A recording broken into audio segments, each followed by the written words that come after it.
क्या आपने कभी सोचा कि मृत्यु के बाद आखिर होता क्या है? यह कहानी मौत की नहीं है।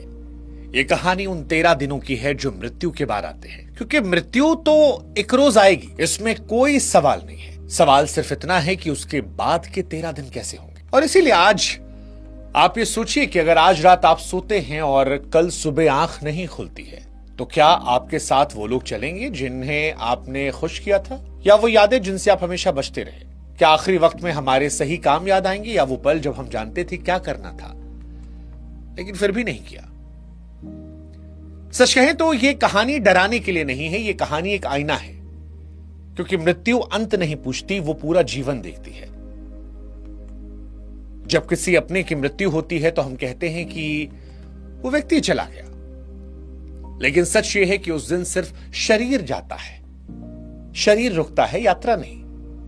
वो शरीर जिसे हमने नाम दिया था, हमने पहचान दी थी, जिसे कपड़े पहनाए गए थे, दर्पण में देखकर संवारा गया था, वही शरीर एक रोज शांत पड़ जाता है।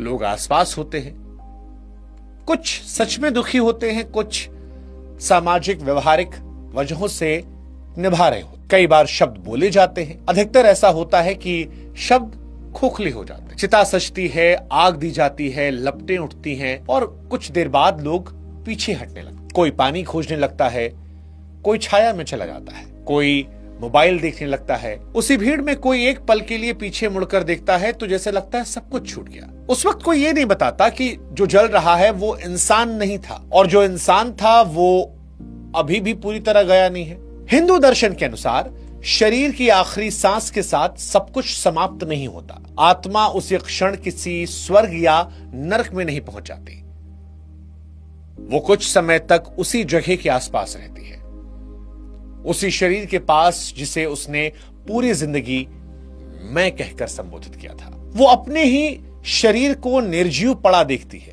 वो शरीर जो कभी भूख से परेशान होता था, दर्द से सिकुड़ता था, सुख में मुस्कुराता था, अहंकार में जिसमें एक अकड़ आती थी, आत्मा देखती है कि अब वो सिर्फ एक ढांचा है,